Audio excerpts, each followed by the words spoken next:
రీసెంట్‌గా రిలీజ్ అయిన 'విశ్వం' మూవీ సక్సెస్‌ని ఎలా ఎంజాయ్ చేస్తున్నారు? సక్సెస్ బాగా ఎంజాయ్ చేసామండి. అన్నీ విజయవాడ వెళ్ళాము, వైజాగ్ వెళ్ళాం, హ్మ్. తిరుపతి వెళ్ళాం. అన్ని థియేటర్స్ తిరిగొచ్చాం. తిరిగొచ్చి ఆడియన్స్లో కూర్చొని సినిమా చూసాం. తర్వాత ఇక్కడ మన హైదరాబాద్లో భ్రమరాంబ థియేటర్. హ్మ్. భ్రమరాంబ థియేటర్ అయితే ఆల్మోస్ట్ ఎవ్రీ నైట్ వెళ్ళాం. ఓకే. చాలా భోషాన్ లాంటి థియేటర్. అక్కడ ఆడియన్స్ బాగా ఎంజాయ్ చేశారండి సినిమా. పర్టికులర్గా కామెడీ. అసలు మాకు ఈసారి బాగా ధైర్యం వచ్చింది. ఇంకా ఫుల్ లెంత్ కామెడీ చేస్తే హ్మ్. నెక్స్ట్ సినిమా ఇంకా మరింత ఎనర్జీతో చేద్దామని. యాహ్! ఇప్పుడు ఆల్రెడీ ఒక లైన్ ఏదో సీను గారు మేము సెటప్ చేసుకున్నాం. ఆల్రెడీ నెక్స్ట్ దానికి నెక్స్ట్ కూడా దానికి అంటే కొత్త రైటరు ఇంకొక ఆయన ఇస్తున్నారు. సో అది చాలా కొత్తగా ఉంటుంది. ఫుల్ లెంత్ కామెడీతో ఈసారి ఇంకా కడుపుబ్బ నవ్వించబోతున్నారు. Full length. ఓకే. ఇంకా వేరే కామెడీ తప్ప వేరేది ఏమనుకోవట్లేదు ఇంకా. ఆ! అంటే ఎందుకు ఫుల్ లెంత్ కామెడీ అని అనుకుంటున్నారు? అంటే ప్రేక్షకుల పంతా మారిపోయిందనా? అలా ఏం లేదండి. హ్మ్. మేము యాక్చువల్గా డీ రెడీ ఈ టైంలో ఫుల్ లెంత్ కామెడీలే చేసాం కదా. యాహ్! ఆ తర్వాత దూకుడు దగ్గర నుండి కొంచెం యాక్షన్ మిక్సప్ చేస్తూ హీరో ఇమేజ్లు మిక్సప్ చేస్తూ అలా చేసాం. హ్మ్. మళ్ళీ ఎందుకో ఒక ఇప్పుడున్న ఆడియన్స్కి ఫుల్ లెంత్ కామెడీ చూడాలనే మూడ్లో ఉన్నారనే ఫీలింగ్ ఉంది. హ్మ్. సో మేము కూడా అలాంటిది ఒకటి అటెంప్ట్ ఫుల్గా చేయాలని చాలా రోజులు అనుకుంటున్నాం. యాహ్! ఇప్పుడు దానికి తగ్గట్టుగా దొరికింది, చేద్దాం. ఇండస్ట్రీలో గత 20 సంవత్సరాలుగా ఒక స్టార్ స్క్రీన్ ప్లే రైటర్‌గా కూడా అయితే కొనసాగుతున్నారు. సో మీకు ఎలా అనిపిస్తుంది సార్? అదేం లేదండి. అంటే స్టార్స్తో చేసినప్పుడు star screen play writer. Stars చేయకపోయినా స్టార్స్తో చేయకపోయినా నేనైతే నా ఎఫర్ట్స్ అన్నిటిలోనూ పెట్టాలనండి. నేను పెద్ద డైరెక్టర్ ఏమనుకుంటున్నాడు హ్మ్. వాళ్ళకి తగ్గట్టుగా నేను వర్క్ చేయాలని అనుకుంటాను ఇప్పుడు. హ్మ్. ఎందుకంటే నేను ఆ స్టార్ గ్రూవ్‌లోకి వెళ్ళిపోతే ట్రెండ్స్ మారిపోతూ ఉంటాయండి. హ్మ్. స్టార్స్‌కి వాళ్ళ ఇమేజ్‌లు బట్టి కొన్ని కొన్ని మారుతూ ఉంటాయి. ఏదో ఒక సినిమా వచ్చినప్పుడు ఇప్పుడు ఒక్కడున్నప్పుడు ఒక స్టైల్ ఉంటుంది మహేష్ బాబుకి. పోకరున్నప్పుడు ఒక స్టైల్ ఉంటుంది. దూకుడున్నప్పుడు ఒక స్టైల్ ఉంటుంది. సో ఎవ్రీ 3-4 ఇయర్స్‌కి వాళ్ళ ఇమేజ్ అయన్నీ మారుతూ ఉంటాయి. హ్మ్. సో మేమేమనుకుంటామంటే హ్మ్, స్క్రిప్ట్ స్క్రిప్ట్ బలంగా ఎళ్దామని. అంటే ఒకప్పుడు క్యారెక్టర్స్ హ్మ్. మీరు చూస్తే అన్నీ అలా బలంగా పెట్టుకొని ఒక ఎళ్దాం అనేది ఉండేదండి మాకు. ఓకే. టైట్‌గా అంటే జనాలు ఎక్కడ డీవియేట్ అవ్వకూడదు. ప్రతి 5 నిమిషాలకు ఒక మంచి క్యారెక్టర్ ఎంటర్ అవుతూ మనల్ని ఎంటర్‌టైన్ చేస్తూ వెళ్ళాలి దానికి తగ్గ కథ రాయటం అనేది చాలా కష్టమైన తీరండి. హ్మ్. నేను దాదాపు దాంట్లో 30-40 క్యారెక్టర్లు ఉండేవి ఒకప్పుడు. యాహ్! సార్. మాకేంటంటే ఈయన ఒక స్క్రిప్ట్ అయిపోగానే మళ్ళీ నెక్స్ట్ స్క్రిప్ట్‌కి వెళ్తుంటే మళ్ళీ దాంట్లో కొన్ని మళ్ళీ క్యారెక్టర్లు క్రియేట్ చేయాలి. హ్మ్. ఈసారి ఏం చేయాలి? ఈ ఛాలెంజ్ ఎక్కువగా ఉండదండి. అది అసలు మేము ఎలా పనిచేసాము 10-15 ఏళ్ళు ఇన్ని క్యారెక్టర్లు రాస్తూ అనేది ఇప్పుడు మళ్ళీ 'ధూమ్‌ధామ్‌లో' కూడా ఆ! అలాగే నెంబర్ ఆఫ్ క్యారెక్టర్స్ ఎక్కువండి. యెస్. దాదాపు ఓ 25 దాకా ఉంటాయి. టువర్డ్స్ ఇంటర్వెల్ బిఫోర్ నుండి ఎంటర్ అవుతాయి. హ్మ్. ఇక అక్కడ నుండి క్లైమాక్స్ వరకు మొత్తం అన్ని నెంబర్ ఆఫ్ క్యారెక్టర్స్ని డీల్ చేస్తూ చేసామండి. ఒక స్టోరీ అనుకోవడం డిఫరెంట్. కానీ దాన్ని స్క్రీన్‌కి తగ్గట్టు ప్రెజెంట్ చేయడం, ఒక స్క్రీన్ ప్లే రెడీ చేయడం అనేది అవునండి. Very difficult. హ్మ్. అంటే ఆ క్యారెక్టర్స్‌ని సెట్ చేసుకోవడం కానీ, అవునండి. సో ఎక్కడ లో అవుతుంది, ఎక్కడ హై లేపాలని అవునండి. చెప్పేసి అవును. అన్నీ ఉంటుంది కదా సార్. అవునండి. ఇలా ఎక్కువ మంది క్యారెక్టర్స్ పెట్టుకున్నప్పుడు మీరు ఫస్ట్‌లో రాసేటప్పుడు ఎప్పుడైనా కానీ కన్‌ఫ్యూజన్ అయిపోయినది అట్లా ఏమన్నా ఉండిందా? ఉన్న 1, 2 ఉంటాయండి అలాగా. అంటే 'కింగ్‌లో' కొద్దిగా అది ఎక్కువైనాయేమో అనిపించింది. అంటే హ్మ్.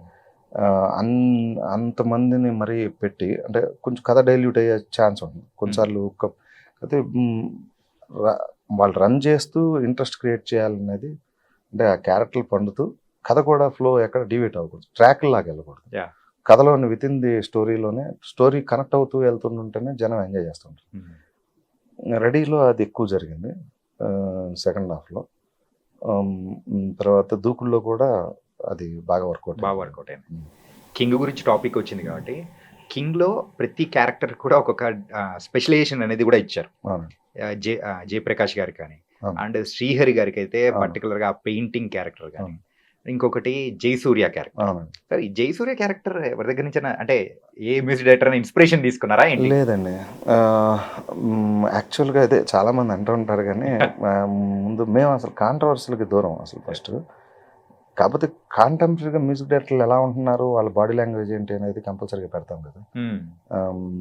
ఇప్పుడు మనం రైటర్సే అనుకోండి, రైటర్స్ ఎలా ఉంటారు అనేది ఒక ఐడియా ఉంటుంది కదా. Yeah.